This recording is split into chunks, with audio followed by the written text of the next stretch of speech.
నమస్తే welcome to V3 news లక్ష్యం సమాజహితం ముందుగా బులెటిన్ లో హెడ్లైన్స్ చూద్దాం సచివాలయం కూల్చొద్దంటూ హైకోర్టును ఆశ్రయించిన రేవంత్ విచారణ చేపట్టిన న్యాయస్థానం తదుపరి విచారణను జూలై 8కి వాయిదా హైదరాబాద్ లో తెలుగు రాష్ట్రాల సీఎంల సమావేశం నీటి లభ్యతపై జగన్ కు పవర్ పాయింట్ ప్రెజెంటేషన్ తో వివరించిన కేసీఆర్ సిద్దిపేట జిల్లా హుస్నాబాద్ మండలంలో గీతా కార్మికుల రాస్తారోకో తాటి చెట్టు అక్రమంగా నరికిన వారిపై చర్యలు తీసుకోవాలని డిమాండ్ పాత కక్షలతో ఓ వ్యక్తి దారుణ హత్య మద్యం మత్తులో విచక్షణ రహితంగా దాడి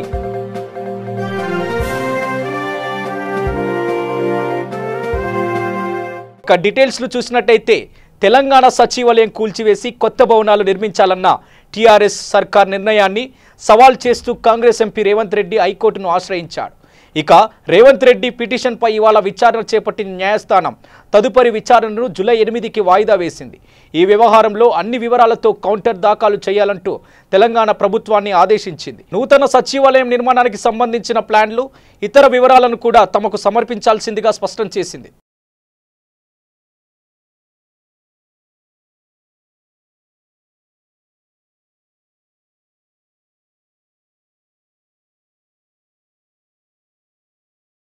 తెలుగు రాష్ట్రాల ముఖ్యమంత్రులు జలవనరుల అంశంపై ఇవాళ హైదరాబాద్లో సమావేశమైన సంగతి తెలిసిందే.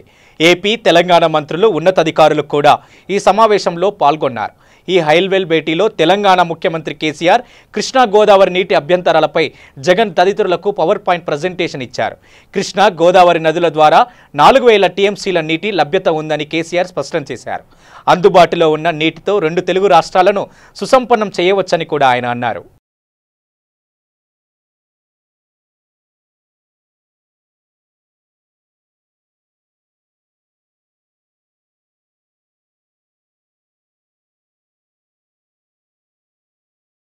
సిద్దిపేట జిల్లా హుస్నాబాద్ మండలం పందిల్లా గ్రామంలోని గీతా కార్మికులు రాస్తారోకో నిర్వహించారు. గీతా కార్మికులకు జీవనోపాధి అయిన తాడి చెట్లను నరికివేసిన వారిపై చర్యలు తీసుకోవాలని, దాదాపుగా 33 చెట్లను నరికివేశారని, 86 కుటుంబాలు ఈ చెట్లపై ఆధారపడి జీవనోపాధి కొనసాగిస్తున్నాయని, మాకు ఈ ఆత్మహత్య శరణ్యమేంటి అని కూడా వాళ్ళందరూ పేర్కొన్నారు. ఎక్సైజ్ అధికారులు తాటి చెట్లు నరికిన వారిపై చర్యలు తీసుకోకుండా మీనావేశాలు వేస్తున్నారని హుస్నాబాద్ ఎక్సైజ్ స్టేషన్ ముందు గీతా కార్మికులు ధర్నా నిర్వహించారు. అర్ధరాత్రి దొంగలాగా వచ్చి ఈ చెట్లన్నింటినీ మా గౌడ సంఘం యొక్క వృత్తిని నశింపజేయడానికి ఒక కుట్రను పన్ని కలెక్టర్ నుండి చర్చించో చెట్లను తీసివేయాలి కానీ ఎలా చెట్లు నరికేశాడు. తాటి చెట్లు 10-12 తీసేయడం తర్వాత మరి ఇవాళ గౌరవనీయులైన కేసీఆర్ గారు హరితహారం చేయాలి, ఈ పచ్చని పల్లెలను కలెక్టర్ గారి దగ్గర పర్మిషన్ తీసుకున్నా, హైకోర్టు నుండి పర్మిషన్ తీసుకున్నా అని వచ్చి అర్ధరాత్రి దొంగలాగా వచ్చి ఈ చెట్లన్నింటినీ మా గౌడ సంఘం యొక్క వృత్తిని నశింపజేయడానికి ఒక కుట్రను పన్ని కలెక్టర్ నుండి పర్మిషన్ వచ్చినట్లయితే పొద్దున్నాక మీ సెక్యూరిటీతో లేకపోతే మాతో చర్చించో చెట్లను తీసివేయాలి కానీ అర్ధరాత్రి దొంగలాగా వచ్చి ఎలా చెట్లు నరికేశాడు. ఇవాళ కాల్వగట్టు ఒడ్డు మీద ఉన్న 10-12 చెట్లను కూడా ఆయన తీసేయడం జరిగింది. మరి ఇవాళ గౌరవనీయులైన కేసీఆర్ గారు హరితహారం చేయాలి, ఈ పచ్చని పల్లెలన్నీ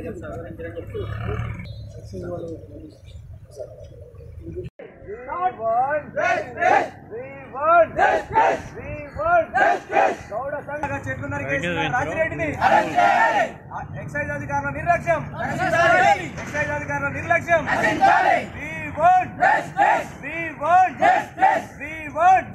నరికిన వారిని వెంటనే, చెట్లు నరికిన వారిని వెంటనే రాజిరెడ్డి, రాజిరెడ్డి, రాజిరెడ్డి,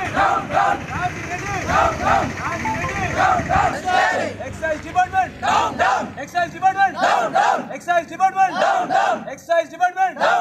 ఇదేనా ఇదేనా ఇదేనా ఇదేనా ఇదేనా ఇదేనా చెట్లు నరికిన వారిని వెంటనే, చెట్లు నరికిన వారిని వెంటనే.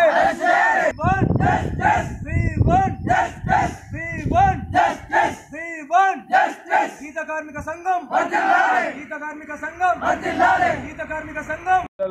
ఎక్కువ జనాభా కలిగిన మా గౌడ కార్మికులు ఈ గీత కార్మిక వృత్తి మీదనే ఆధారపడి ఉన్నారు. ఇప్పుడు కాదు, గత 200 సంవత్సరాల నుండి పందిళ్ళలో గీత కార్మిక వృత్తి చేసుకుంటూనే బ్రతుకుతున్నారు. ఇది పందిళ్ళ గ్రామం అనేది గౌడ సంఘం ఒక ప్రత్యేక పేరున్నది. అయినా కానీ కర్రరాజిరెడ్డి అనే వ్యక్తి 2 సంవత్సరాల క్రితం ఇక్కడ తాటి చెట్లు ఉన్నాయని తెలుసు, ఇది తాటి చెట్లు ఎక్కుతున్న భూమి అని తెలుసు. అయినా కానీ ఆయనే తక్కువ ధరకు తాటి చెట్లు ఉన్నాయని తక్కువ ధరకు కొని ఈరోజు ఉద్దేశపూర్వకంగానే నాకు నష్టం వాటిల్లుతుందనే ఉద్దేశంతో ఆయనే కొంతమంది అధికారులతో కుమ్మక్కై ఈరోజు అర్ధరాత్రి ఎవరికి తెలియకుండా దొంగలాగా వచ్చి 33 చెట్లను తాటి చెట్లను తీసివేయడం జరిగింది. ఈ 33 చెట్లను తీసివేయడంతో మా గీత కార్మికులకు తీవ్ర నష్టం జరిగింది. ఇవాళ వాళ్ళు ఉపాధి కోల్పోయి రోడ్డు మీద పడే పరిస్థితి వచ్చింది. అదేవిధంగా ఇక్కడ ఉన్న పట్టా భూములలో అన్ని అత్యధికంగా తాటి చెట్లు ఉన్న భూములే ఉన్నాయి. వారు కూడా పట్టాదారులు మాకు సహకరించి వాళ్ళ భూములలో చెట్లు ఉన్నాయి కానీ వాళ్ళు సహకరించి మేమైతే సంవత్సరానికి ఎంత ఇస్తున్నామో వాళ్ళు తీసుకొని సహకరించడం జరిగింది. ఈరోజు ఈయన తీసేశాడు. గత కొన్ని రోజుల కింద మిల్లులలో కూడా దొంగతనంగా వాళ్ళు కూడా చెట్లు తీసేసుకున్నారు. క్రమక్రమంగా ఈరోజు మా చెట్లు అనేటివి లేకుండా మా వృత్తిని నశించడానికి ఉద్దేశపూర్వకంగా ఈరోజు చెట్లు తీయడానికి కుట్ర పన్నడం జరిగింది. ఈరోజు పట్టదారులు కూడా వాళ్ళు కూడా ఈరోజు మమ్మల్ని ప్రశ్నిస్తున్నారు. మరి వాళ్ళే చెట్లు తీసేసుకున్నారు, మాకు కూడా వ్యవసాయానికి ఇబ్బంది కలుగుతుంది కానీ వీళ్ళు కూడా చెట్లు తీయడానికి ఒక కుట్ర జరుగుతుంది. గౌరవనీయులు కేసీఆర్ గారు చేపట్టిన హరితహారంలో భాగంగా అందరినీ భాగస్వామ్యం చేసి చెట్లు పెట్టమంటే ఈరోజు ఏంది ఈయన చెట్లు తీసేయడానికి కార్యక్రమం చేపట్టిండు. ఇలా చెట్లను తీసేసిన ఆ చట్టం కింద ఆయనను తీవ్రంగా శిక్షించాలని ఈరోజు మా గౌడ కార్మికుల సంఘం అందరం పోరాటం చేయడం జరుగుతుంది. ఈరోజు ఈ కార్యక్రమం చేపట్టినాం. దయచేసి ఈ సమాచారం గౌరవనీయులు కేసీఆర్ దాకా పోవాలి. ఆయన చేపట్టిన హరితహారం ఏంటిది, ఇవాళ జరుగుతున్న కార్యక్రమం ఏంటిది, ఇవాళ చేసిన ఆయనే రాజిరెడ్డి అనే క్యాండిడేట్ను ఇవాళ తీవ్రంగా శిక్షించాలి. ఎక్సైజ్ డిపార్ట్మెంట్ కూడా ఇందులో భాగంగా వాళ్ళకు ఇవ్వడం జరిగింది. ఒకవేళ ఆయన కోర్టు నుండి కానీ ఇంకే విధంగానైనా కలెక్టర్ నుండి నోటీస్ వచ్చేది ఉంటే మాతో చర్చలు జరపాలి, లేకపోతే మాకు సమాచారం ఇచ్చి చెట్లను తీసివేయాలి. అంతేగాని అర్ధరాత్రి దొంగలాగా వచ్చి ఎవరికి తెలియని సమయంలో నిషిద్ధి రాత్రిలో వచ్చి ఈ చెట్లు తీయడం ఇది సంస్కారం కాదు. అదేవిధంగా ఇవాళ మమ్మల్ని గౌడ కుల వృత్తినే నాశనం చేయడానికి ఆయన కంకణం కట్టుకున్నాడు. ఆయన కంకణం కట్టుకున్న ఆయనను వెంటనే శిక్షించాలని మేము అందరి తరఫున కోరుకుంటున్నాం. పాత కక్షలతో వ్యక్తిని దారుణ హత్య చేశారు దుండుగులు. మద్యం మత్తులో విచక్షరహితంగా బీర్ బాటిల్తో దాడి చేయడంతో సాయి ప్రసాద్ అనే వ్యక్తి మృతి చెందాడు. Rachakonda police commissionerate Uppal police station పరిధి చిలకానగర్ బార్లో గత 3 రోజుల క్రితం జరిగిన మర్డర్ కేసులో ఉప్పల్ పోలీసులు ఛేదించారు. ఉప్పల్ చిలకానగర్ కు చెందిన సంగిశెట్టి ఉదయ్ శంకర్, గంజి శ్రీకాంత్ కు తుకారం గేట్ కు చెందిన సాయి ప్రసాద్ వీరికి బంధువులు. గత కొంతకాలంగా వీరికి ఆస్తి తగాదాలు నడుస్తున్నాయి. సాయి ప్రసాద్ వాళ్ళ మేనత్త చనిపోవడంతో దశ దినకర్మ రోజు చిలకానగర్ వచ్చిన సాయి ప్రసాద్ మద్యం సేవిద్దామని అక్కడే దగ్గరలో ఉన్న గోల్డెన్ బార్ కు తీసుకెళ్లిన నిందితులు మద్యం సేవించిన తర్వాత సాయి ప్రసాద్ పై బీరు బాటిళ్లు కుర్చీలతో విచక్షణ రహితంగా దాడి చేయడంతో తీవ్ర గాయాలపైన సాయి ప్రసాద్ ను అక్కడెక్కడికి వదిలేశారు. ఇక అతని తండ్రి లక్ష్మణ్ కు నిందితులు సాయి ప్రసాద్ అక్కడే పడిపోయాడు అని సమాచారం ఇవ్వడంతో ఆసుపత్రికి తీసుకెళ్లగా చికిత్స పొందుతూ మృతి చెందాడు. మృతిని తండ్రి మెరుగు లక్ష్మణ్ ఫిర్యాదు మేరకు ఉప్పల్ పోలీసులు కేసు నమోదు చేసుకుని దర్యాప్తు చేపట్టారు. నిందితులు ఉదయ్ శంకర్, గంజి శ్రీకాంత్ ను అదుపులోకి తీసుకుని రిమాండ్ కు తరలించామని రాజ్గిరి ఏసీపీ సందీప్ మీడియా ద్వారా వెల్లడించారు. బార్ అండ్ రెస్టారెంట్ ఒక గొడవ జరిగినట్టు ఇన్ఫర్మేషన్ మీ అందరికీ తెలుసు. ఆ రోజు ఏమైందంటే నార్మల్ ఒక లక్ష్మణ్ అనే ఒక అతను వాళ్ళ సిస్టర్ చిల్కనగర్లో ఉంటుంది. ఇతనేమో తుకారాం గేట్ లిమిట్స్లో ఉంటాడు. ఇతను వాళ్ళ సిస్టర్ చనిపోయినందుకు దినాల కోసం వచ్చాడు. దినాల కోసం వచ్చి 26th రోజు వచ్చాడు. వచ్చినప్పుడు 27th రోజు వీళ్ళ కొడుకు సాయి ప్రసాద్ అనేటైనా నేను పికప్ చేసుకోవడానికి వచ్చాడు. సో వీళ్ళకి ఏంటంటే ఒక 15 years నుంచి కూడా మాటలు లేవు, కొంచెం వాళ్ళ డిస్ప్యూట్స్ ఉన్నాయి 2 familiesకి. కాబట్టి 15 years తర్వాత సాయి ప్రసాద్ వచ్చినాడు అని చెప్పి వాళ్ళు అతనితో మాట్లాడి ఇక్కడ కాదు మనం బార్ అండ్ రెస్టారెంట్కి వెళ్దామని చెప్పి ఇద్దరు ఉదయ్ శంకర్ అండ్ శ్రీకాంత్ ఇద్దరు కూడా సాయి ప్రసాద్ని బార్ అండ్ రెస్టారెంట్ తీసుకెళ్లారు. తీసుకెళ్ళి అక్కడ మద్యం తాగిపించి కొంచెం ఎక్కువ మోతాదుకి మించే తాగిపించి దాని తర్వాత వాళ్ళ పాత ఏదైతే రైవల్రీ ఉందో ఆ విషయంలో గొడవపడ్డారు. గొడవపడినప్పుడు ఇక్కడ ఉదయ్ శంకర్ అనే అతను మొదటిగా అక్కడ తాగిన బీర్ బాటిల్ తీసుకుని నెత్తి మీద కొట్టాడు. కొట్టి దాని తర్వాత సెకండ్ A2 శ్రీకాంత్ ఇద్దరు కూడా బీర్ బాటిల్స్ ప్లస్ అక్కడ ఉన్న చైర్స్ ఏదైతే ఉంటుందో అదన్నీ తీసుకొని అతని హెడ్ ఇంజరీ చేశారు. అంటే చంపుదామన్న ఉద్దేశంతోనే కొట్టారు. కొట్టేసి బ్లీడింగ్ ఎప్పుడైతే అయిందో అప్పుడు వాళ్ళ ఫాదర్కి ఫోన్ చేశారు. ఫోన్ చేసి ఇట్లా మీ అబ్బాయి బార్ అండ్ రెస్టారెంట్లో బాగా తాగి పడిపోయాడు, మీరు వచ్చి ఫస్ట్ ఎయిడ్ చేయించుకోండి అని చెప్పారు. వాళ్ళ ఫాదర్ అంటే టెన్షన్లో వచ్చాడు. రాగానే అక్కడ పక్కన ఒక క్లినిక్ ఉండేది చిన్నది, ఆ క్లినిక్లో ఫస్ట్ ఎయిడ్ అంటే కట్టుకడితే డాక్టర్ కూడా అడ్వైజ్ చేశాడు, ఈయన కండిషన్ సీరియస్ ఉంది, మీరు ఏదైనా పెద్ద హాస్పిటల్ తీసుకెళ్ళండి అని. కానీ వీళ్ళు ఎవరైతే అక్యూజ్లు ఉన్నారో అక్కడ వాళ్ళ ఫాదర్కి హ్యాండ్ ఓవర్ చేసి ట్రీట్మెంట్ అప్పుడు వాళ్ళు వెళ్ళిపోయారు. ఫాదర్ అంటే ఆయన ఆ సిచ్యువేషన్లో ఏం చేయాలో తెలియక కొడుకుని ఇంటికి తీసుకెళ్ళాడు. ఇంటికి తీసుకెళ్లే లోపల అతను అన్కాన్షియస్ అయిపోయాడు. 108కి ఫోన్ చేశాడు. 108 వాళ్ళు వచ్చి తను అన్కాన్షియస్ కాదు, నేను చనిపోయాడని నిర్ధారించారు. అప్పుడు అతను వెళ్ళి తుకారాం గేట్ పిఎస్లో ఇన్ఫర్మేషన్ ఇచ్చాడు. ఇన్ఫర్మేషన్ ఇస్తే అక్కడ తుకారాం గేట్ పిఎస్ వాళ్ళు మనకి ఇన్ఫర్మేషన్ ఇస్తే మనం కేసు ఎఫ్ఐఆర్ చేసి మనము A1 and A2 ఇద్దరిని కూడా ఈరోజు అరెస్ట్ చేసి జ్యుడిషియల్ రిమాండ్కి పంపిస్తున్నాము. వాళ్ళ ఇంట్రాగేషన్లో వాళ్ళు ఒప్పుకున్నారు. ఒక 15 years నుంచి కూడా మాకు గొడవలు ఉంటే అతను వచ్చాడు. వచ్చినప్పుడు కూడా అతను కొంచెం ఇద్దరి మధ్యలో కొన్ని మాటల సందర్భంగా పాత విషయాలు చర్చకు వచ్చినప్పుడు వీడు మా దగ్గరకు వచ్చి మమ్మల్ని అంటుందా అని చెప్పి వీడిని చంపేస్తూనే అయిపోతుంది అని చెప్పి ఆ కోపంలో మేము కొట్టి మాకు తెలుసు అతను సీరియస్ ఉందని, మా మీద ఏమైనా కేసు అవుతుందేమో అని వాళ్ళ ఫాదర్కి ఇన్ఫార్మ్ చేసాము. కింద పడిపోయి అక్కడి నుంచి మేము వెళ్ళిపోయాము అని చెప్పారు. వాళ్ళు కూడా ఒప్పుకున్నారు. సో ఈరోజు మనము ఇద్దరిని కూడా అరెస్ట్ చేసి జ్యుడిషియల్ రిమాండ్కి పంపించడం జరుగుతుంది.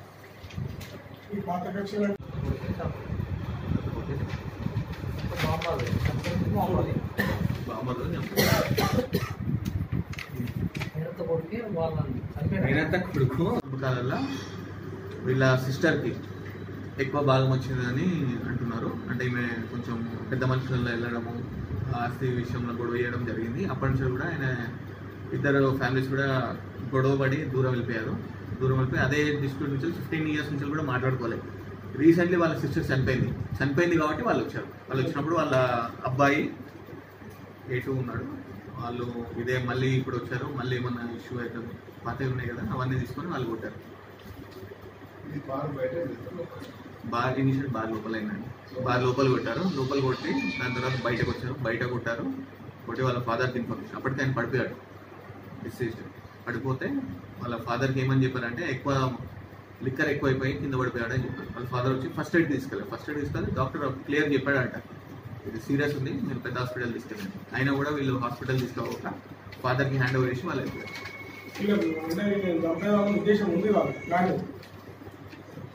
మాటల సందర్భంలో వాళ్ళు వీడిని చంపేస్తేనే అయిపోతుంది కదా, వీడని మళ్ళీ వచ్చి మాట్లాడుతున్నాడు అని అనుకుని మధ్యాహ్నం ఏంటండి అరౌండ్ 2:33 ఈవినింగ్ లోపల. అంటే అప్పుడు అన్కాన్షియస్ వెళ్ళాడంట.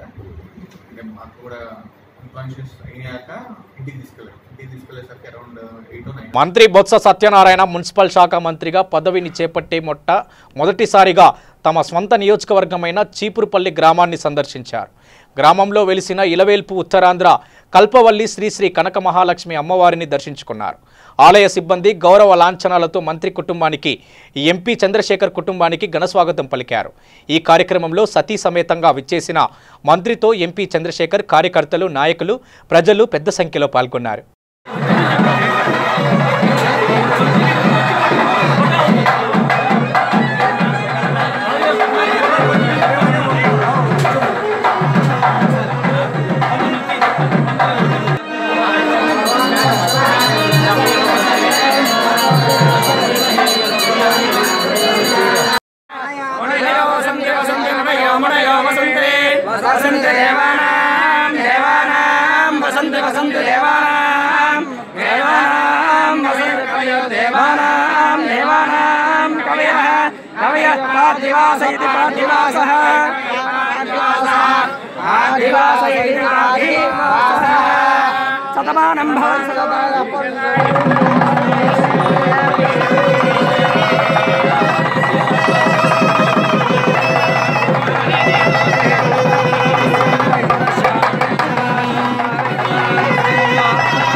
మహబూబాబాద్ జిల్లా కురవి మండల కేంద్రంలో సుమారు 100 మంది పోలీసులు గంటల పాటు ప్రతి ఇల్లును తనిఖీ చేశారు.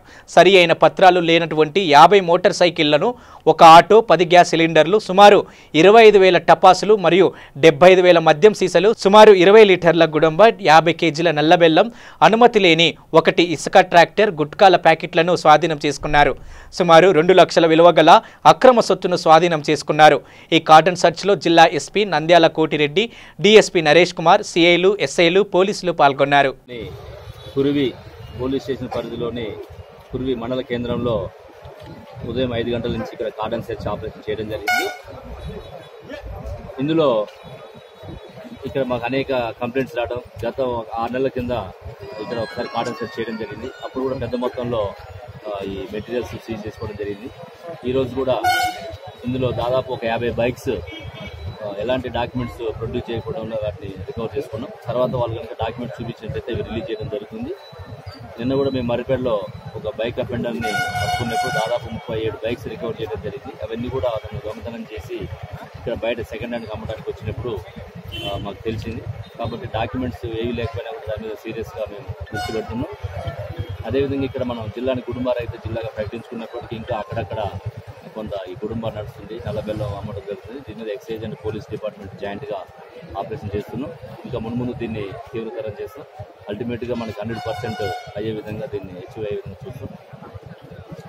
అదేవిధంగా ఇంకా ఇక్కడ గ్యాస్ సిలిండర్స్ ఇల్లీగల్గా పెట్టడం, దీనివల్ల ఏమవుతుందంటే ఇది యాక్చువల్గా డొమెస్టిక్ ఉండాల్సింది కమర్షియల్గా వాడటం, ఫిల్లింగ్లో కూడా వాళ్ళకు ఒకసారి తెలియనప్పుడు ప్రమాదాలు జరిగే అవకాశం ఉంటుంది. కాబట్టి దాని మీద కూడా మేము వాళ్ళకి కౌన్సిలింగ్ చేస్తున్నాం. కొన్ని క్రాకర్స్ కూడా అనాథరైజ్డ్ క్రాకర్ స్టోరేజ్ మీద కూడా సీజ్ చేయడం జరిగింది. ఇంకా కొన్ని ఇక్కడ న్యూసెన్స్ టెంపుల్ సిటీగా దీన్ని మనం ప్రకటించినప్పుడు చుట్టుపక్కల బెల్ షాప్స్ ఇవన్నీ కూడా ఎక్కువ బాగా అమ్ముతురు అని చెప్పేసి, తాగుతురు పబ్లిక్ ప్లేస్ అని చెప్పేసి మాకు బాగా కంప్లైంట్స్ వస్తున్న సందర్భంలో ఇక్కడ కొన్ని బెల్ షాప్స్ కూడా రైడ్ చేయడం జరిగింది. దాని మెటీరియల్ కూడా సీజ్ చేసాం. ఇంకా ఈ విధంగా అంటే చుట్టుపక్కల వాళ్ళకి ఎలాంటి ఇన్కన్వీనియన్స్ కలగకుండా వాళ్ళ కోరిక మేరకే మేము ఇక్కడ ఈ కార్డన్ సెర్చ్ ఆపరేషన్ చేయడం జరిగింది. ఈ సందర్భంలో కూడా మేము మీడియాకి అడ్రస్ చేస్తున్నాం. ఏ డాక్యుమెంట్స్ లేకుండా మీరు వెహికల్స్ నడపొద్దని, అదేవిధంగా ఈ అసాంఘిక కార్యకలాపాలకి పాల్పడొద్దని చెప్పినప్పుడు కూడా కొంత మార్పు వస్తుందని ఇంకా దీన్ని కంటిన్యూ చేస్తున్నాం. ఇదే విధంగా ప్రజలు కూడా మాకు బాగా సహకరించారు. వాళ్ళకి ధన్యవాదాలు. విలువైనటువంటి సామాగ్రిని ఈరోజు ఇక్కడ రికవర్ చేయడం జరిగింది. జహీరాబాద్ డివిజన్ భారత కమ్యూనిస్టు పార్టీ ఆధ్వర్యంలో సిపిఎం పార్టీ జిల్లా కార్యదర్శి ఎండి అజారుద్దీన్, జిల్లా కౌన్సిల్ సభ్యులు షేక్ అబ్దుల్లా మియా, ఎంటీయూ జిల్లా అధ్యక్షుడు ఎండి హుస్సేన్ ఆధ్వర్యంలో జార్ఖండ్లో జరిగిన ముస్లింల ట్రాప్యం అంతరిపై జరిగిన ఘటనకు, దళితులకు జరుగుతున్న దాడులకు నిరసనగా ఆర్డీఓ అబ్దుల్ మీకు ఇక వినతి పత్రం అందజేశారు. ఈ సందర్భంగా వారు మాట్లాడుతూ కేంద్ర రాష్ట్ర ప్రభుత్వాల దాడులకు పాల్పడుతున్నటువంటి వారిపై చట్టబద్ధమైన చర్యలు చేపట్టి కఠినంగా శిక్షించాలని, ఇలాంటి సంఘటనలు పునరుద్ధరణ రాకుండా చర్యలు తీసుకోవాలని డిమాండ్ చేశారు. ఈ కార్యక్రమంలో సయ్యద్ రాజా, ఇచ్చప్ప, నర్సాగిరి, ఆసిఫ్ జీ తదితరులు పాల్గొన్నారు.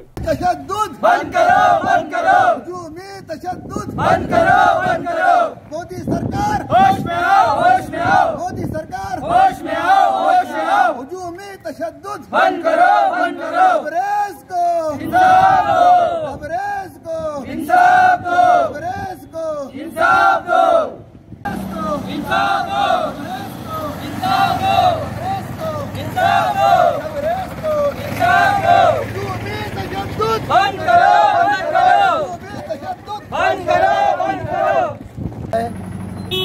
कि तबरेज़ को इंसाफ मिलना चाहिए और तबरेज़ की तरह और जितने भी जो है लोग इस जुल्म के शिकार हो चुके हैं उन सबको इंसाफ मिलना चाहिए। और जो लोग ऐसी गलती करे हैं, तबरेज़ के साथ जो है हैवानत का सलूक करे हैं, वो लोगों को सख्त से सख्त सज़ा मिलना चाहिए। हम लोग तंजीम इंसाफ की जानिब से इस वक्त आरडीओ साहब से इस बात का मुतालबा कर रहे हैं कि तबरेज़ जैसा वाक़या दोबारा इस मुल्क में नहीं होना चाहिए और कड़ी से कड़ी सज़ा होना चाहिए। और हमारी सेंट्रल गवर्नमेंट की हुकूमत जनाब मोदी सरकार साहब से भी हम बार बार इस बार की अपील मुतालबा कर रहे हैं कि आप जो है सबका साथ, सबका विकास व विश्वास का जो नारा लगा है, उसके ऊपर सबका सुरक्षा का भी जो नारा लगे हैं उसके ऊपर पूरा उतरने की कोशिश करें।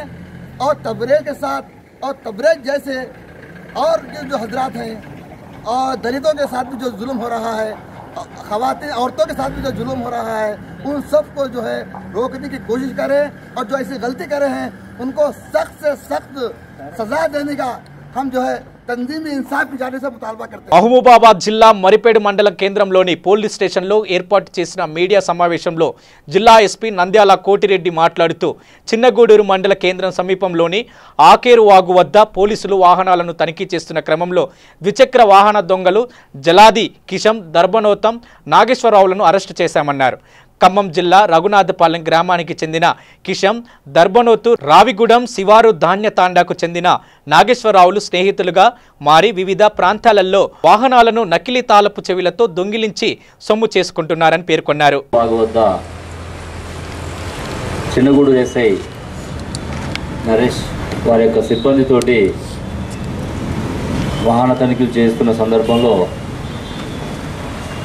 ఒక ఇద్దరు వ్యక్తులు ద్విచక్ర వాహనంతో రావడం, అక్కడ వెహికల్ చెకింగ్ చేస్తున్నప్పుడు అనుమానాస్పదంగా ఆ వెహికల్ని వెనక్కి తిప్పుకొని పారిపోయే ప్రయత్నం చేయడం, అందులో మన పోలీస్ సిబ్బంది డౌట్ వచ్చి వారిని పట్టుకొని విచారించినప్పుడు వారి దగ్గర ఎలాంటి డాక్యుమెంట్స్ లేకపోవడం, దాంతో వాళ్ళు విచారించినప్పుడు అందులో మనకు తెలిసిన విషయం ఏంటంటే ఇందులో ఉన్నటువంటి ఇద్దరు వ్యక్తులు, ఒక వ్యక్తి ఖమ్మం జిల్లా రఘునాథపాలెంకి చెందినటువంటి జలాది కిషోర్ అలియాస్ కిషిందర్, ఇతను గతంలో ఖమ్మం టౌన్లోని లక్ష్మీ నరసింహ ఆటో ఫైనాన్స్లో రికవరీ ఏజెంట్గా పనిచేస్తునేవాడు. ఈ ఆటో ఫైనాన్స్ వాళ్ళు ఫైనాన్స్ ఇచ్చిన తర్వాత అమౌంట్ కిస్తీలు కట్టినప్పుడు వాళ్ళ దగ్గర కొంతమంది ఏజెంట్స్ పెట్టుకుని రికవరీ చేస్తుంటారు, డబ్బులు వసూలు చేయడం, డబ్బులు ఇవ్వని పక్షంలో ఆ వెహికల్స్ని సీజ్ చేసుకోవడం జరుగుతుంటుంది. దానికి గాను వాళ్ళ దగ్గర డూప్లికేట్ కీస్ తయారు చేసుకొని ఉండటం, ఆ బండ్లని ఆ డూప్లికేట్ కీస్ తోటి ఓపెన్ చేసి తీసుకురావడం జరుగుతుండేది. ఇలా కొద్ది కాలం చేసిన తర్వాత అతను అందులో బంద్ చేసి వేరే పని చేసుకుంటుండేవాడు. అయితే ఇతనికి ఈ వాహనాలకి, వెహికల్స్కి, బైక్స్కి ఏ విధంగా మనం డూప్లికేట్ కీస్ తయారు చేసుకోవచ్చు, వాటిని ఏ విధంగా ఓపెన్ చేయొచ్చు అనే నాలెడ్జ్ గతంలో ఉండడం వల్ల దాన్ని ఆసరాగా చేసుకొని మన డోర్నకల్ మండలంలో ఉన్నటువంటి రావిగూడెనికి చెందినటువంటి బానోతు నాగేశ్వరరావుతో ఇతనికి కంకరమిల్లులో సూపర్వైజర్గా పనిచేస్తున్నప్పుడు పరిచయం కావడం, అతనికి కూడా ఈ యొక్క మనం వెహికల్స్ని నా దగ్గర డూప్లికేట్ కీస్ ఉంటాయి, వీటి ద్వారా మనం వెహికల్స్ని తీసుకొచ్చుకోవచ్చు అని చెప్పడంతో ఇతను మొత్తం కూడా ఈ జలాది కిషోర్ ఖమ్మం టౌను ఆ చుట్టుపక్కల ప్రాంతాల్లో ఎక్కడ బయట పార్కింగ్లో బైక్స్ ఉంటే చూసుకోవడం, అడపాదడపగా ఆ వెహికల్స్ అన్నీ 1 by 1 తీసుకొచ్చి వాళ్ళ ఇంటి దగ్గర పెట్టుకోవడం, ఈ రఘునాథపాలెం ఖమ్మం జిల్లా రఘునాథపాలెం వాళ్ళ ఇంట్లో పెట్టుకోవడం జరిగింది. అన్ని వెహికల్స్ ఎక్కువైతే డౌట్ వస్తుందని చెప్పేసి ఒక 16 వెహికల్స్ ఎవరైతే మన డోర్నకల్ మండలంలో ఉన్నటువంటి బానోతు నాగేశ్వరరావు ఇంట్లో 16 వెహికల్స్ ఇక్కడ పెట్టడం జరిగింది. అంటే ఓవరాల్గా ఇప్పుడు ఇతను 37 బైక్స్ దొంగతనం చేయడం జరిగింది. ఈ 37లో మన దగ్గర చిన్నగూడూరు పోలీస్ స్టేషన్ పరిధిలో ఒక బైక్ థెఫ్ట్ చేయడం జరిగింది. చెకింగ్లో తెలిసిన తర్వాత ఈరోజు ఉదయం వీళ్ళు విచారించినప్పుడు ఈ డోర్నకల్ మండలం రావిగూడెం దగ్గర ఉన్న నాగేశ్వరరావు ఇంట్లో 16 వెహికల్స్,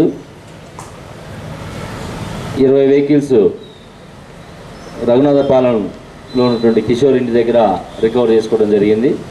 ఒక బైక్ నిన్న రెడ్ హ్యాండెడ్గా మన వెహికల్ చెకింగ్లో పట్టుకోవడం జరిగింది. వీటన్నిటికి సంబంధించినటువంటి వివరాలన్నీ కూడా ఆ పోలీస్ స్టేషన్ పరిధిలో ఎఫ్ఐఆర్లు కట్టబడి ఉన్నాయి.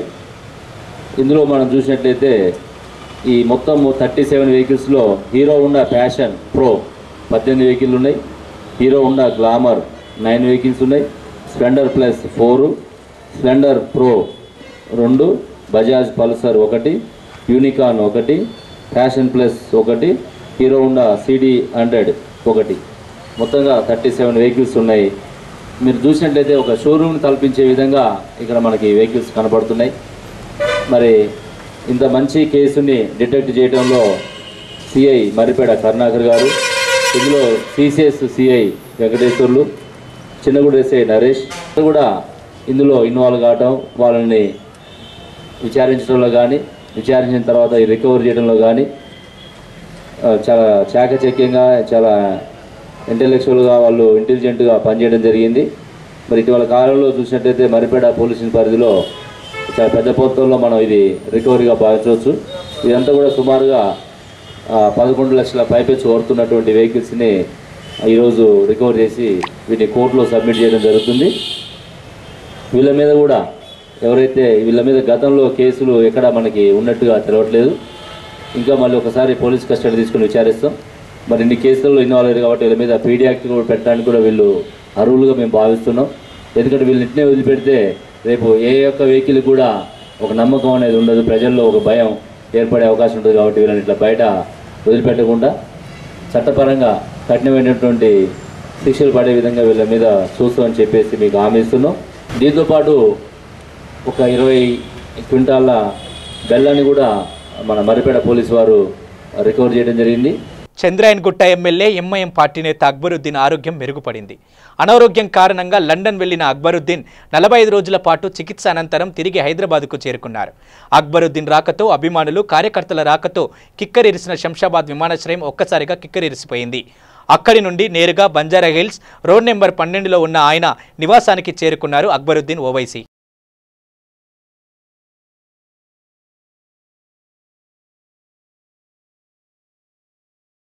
బులెటిన్ ముగించే ముందు హెడ్లైన్స్ మరోసారి చూస్తూనే ఉండండి. V3 న్యూస్, లక్ష్యం సమాజహితం. సచివాలయం కూల్చొద్దంటూ హైకోర్టును ఆశ్రయించిన రేవంత్. విచారణ చేపట్టిన న్యాయస్థానం తదుపరి విచారణను జూలై 8కి వాయిదా. హైదరాబాద్లో తెలుగు రాష్ట్రాల సీఎంల సమావేశం. నీటి లభ్యతపై జగన్కు పవర్ పాయింట్ ప్రజెంటేషన్తో వివరించిన కేసీఆర్. సిద్దిపేట జిల్లా హుస్నాబాద్ మండలంలో గీతా కార్మికుల రాస్తారోకో. తాటి చెట్టు అక్రమంగా నరికిన వారిపై చర్యలు తీసుకోవాలని డిమాండ్. పాత కక్షలతో ఓ వ్యక్తి దారుణ హత్య. మద్యం మత్తులో విచక్షణ రహితంగా దాడి.